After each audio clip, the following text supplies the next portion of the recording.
Hello, and welcome to Nyx Reads, the audio zine sister to Seagreenzines.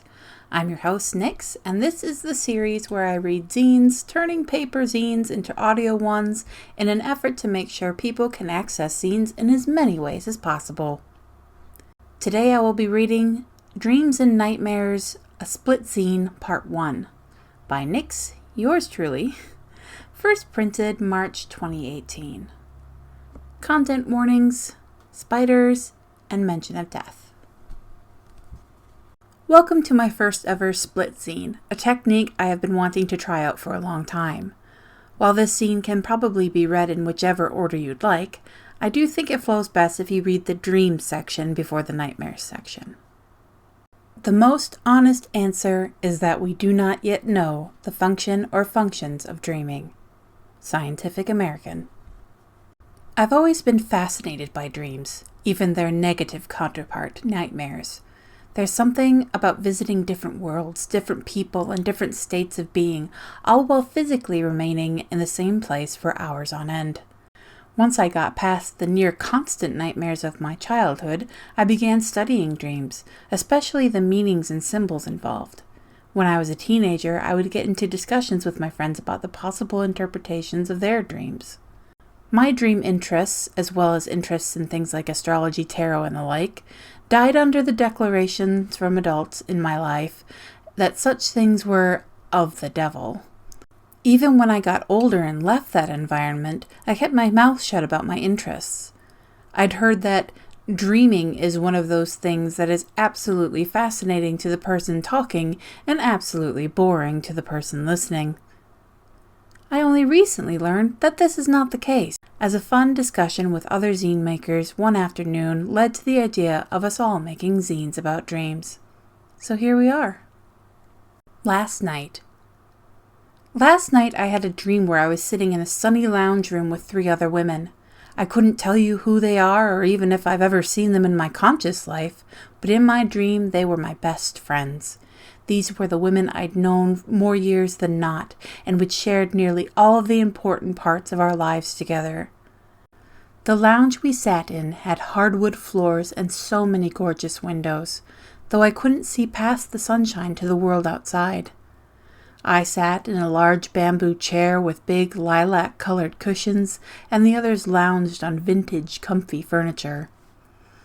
For the entire dream, we discussed the merits of keeping a single focus on your specific dreams, or whether it was better to be open to all possibilities that came your way. I woke up with the early morning light, feeling that kind of contentment I only feel after having a very engaging conversation that makes me think and adjust my perspective. Lucid dreaming. Lucid dreaming is when you become aware that you're dreaming while you're still in a dream. It's not the easiest state to get to, but it can be an absolutely fascinating experience. I'd heard of lucid dreaming before then, but I didn't really try to lucid dream until I read the zine Pieces 4 on Lucid Dreaming by Nichole. Link in the show notes. The zine has not only Nichole's experiences with lucid dreaming, but also tips on how to achieve lucid dreams. I tried a few things, but really, it mainly took me relaxing and knowing that it really could happen before it did. The first time I had a lucid dream, I was so excited that I was lucid dreaming, I had to prove it to myself. I conjured up a girl I used to argue with when we were teens, and I kissed her. Having proved to myself that I really was lucid dreaming, I proceeded to run around, laugh at everything, and even fly a little. Well, jump really high and far, anyway. The second lucid dream I had was a lot simpler, but a lot more important to me. I ended up leaving everything I knew rather suddenly when I was 20. Saying goodbye wasn't an option. In my second lucid dream, I traveled back to my grandparents' home. I stood a few steps outside the front door and looked up at the stars twinkling in an absolutely clear night sky. I'd spent plenty of nights playing outside by myself in my grandparents' yard, dreaming up all sorts of stories as I ran around. In the dream, I moved my feet and heard the gravel scrape and crunch under them. Sound isn't common in my dreams, so that made it even more special. I swear I could even smell fresh cut grass, still damp from the evening dew. I felt so peaceful. Something in me just felt okay after that. And I traveled back home to my physical body. Since then, I have had trouble keeping my grip on the dream after becoming self-aware. I scramble and slip trying to stay in the dream but end up back in my body. I still look forward to the next chance that I'll get to experience the freedom of a lucid dream. The recurring spiders. Spiders. You'd think they'd be involved on the nightmare side of things, but it's never been that simple. While my spider dreams have always been uncomfortable because I'm not exactly keen on spiders, I've discovered that they only ever invade my dreams at certain times. Spiders can mean quite a few different things, from feeling like an outsider to an overbearing mother figure. However, they can also be a symbol of feminine power, and they've always been a symbol of hard-won accomplishment for me. Spiders always show up in my dreams when I start or finish something career-wise, when I finish a novel, and most recently when I started up the Zine Collector podcast. Success is something I think is impressive and am afraid of, much like how I feel about spiders. The further I go along and the more I accomplish in life, the more spiders show up in my dreams. The very first spider dream, I remember I only had one spider in it. The next, 2. When I finished my 3rd book, multiple spiders of varying sizes accompanied me as I walked up the stairs of a lighthouse. The spiders in my dreams have taught me the importance of context in gray areas. Just because something appears scary, and even if it is uncomfortable, it is not necessarily a bad thing. While it all sounds a bit cliché, they are life concepts I forget all too often. I'm glad my dreams remind me. Daniel. To tell you about my dreams is to tell you about Daniel. The story of Daniel is not one I share easily. Not only is it close to my heart, but I know how people might view me when they know it. How they might see me as eccentric or downright delusional. But it is what it is, and this is how it happened. Daniel and I met at school and became fast but strange sort of friends. We didn't always talk much, but we still had this silent sort of understanding around each other. I don't know what he saw when he looked at me, but he cared in little ways. He'd take heavy things from me without a word and carried them for me. We'd meet up after school and chat about this or that. Once when we were on a school trip, I was falling asleep after an early start to the day. He gently lifted my head and slid his sweater over to act as a pillow. We tried to make dates a couple of times, but something always seemed to pop up for me or for him, and it never quite happened. For the first 14 years of my life, none of my dreams had sound. In my dreams, I had weathered storms, been in natural disasters, been on various battlegrounds and in wars, been around hundreds of people and animals aplenty. No sound, not ever. When I was 15, I had a dream that I was in a completely dark room save for the single light above my head. Then Daniel walked into the light. He gently pulled me close and hugged me, soothing my fears. Then he said the first thing that I had ever heard in a dream. It'll be okay. After that, my dreams had sound. Not all of them, but sometimes I would dream and hear the wind through the trees or people talking to each other. Some switch had been turned on, and it was absolutely beautiful.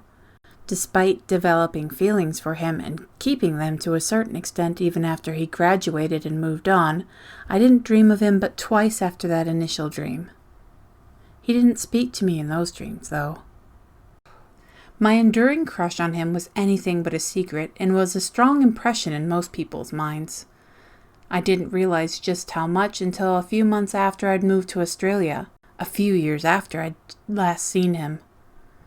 One day, I sat down to my emails to find that people I hadn't communicated with for months had sent me emails to let me know the news. Daniel had passed away suddenly. I mourned him and tried not to dwell on what might have been.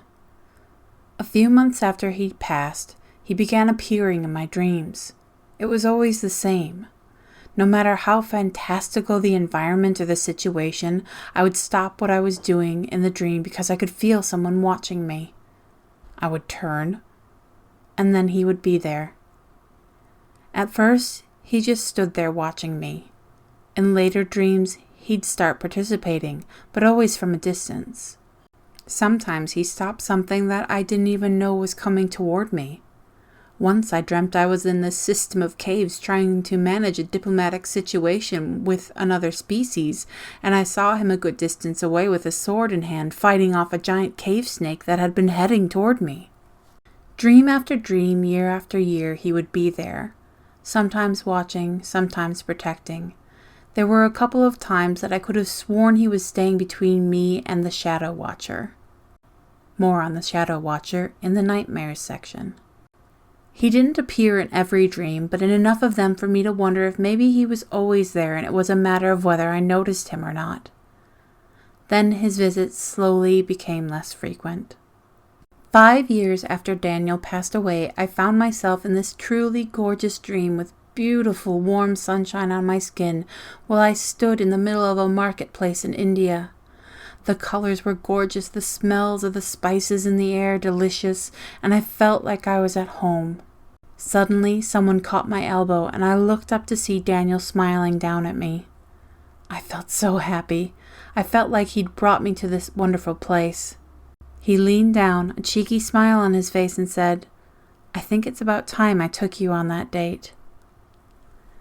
The entire dream was unlike any other dream I experienced. Not only were all my senses engaged at the same time, the dream was truly relaxed. There were no goals, no threats, no aims, nothing. We wandered through that wonderful marketplace. We sat down for some delicious sweets and tea. Then we wandered some more. It was absolutely blissful.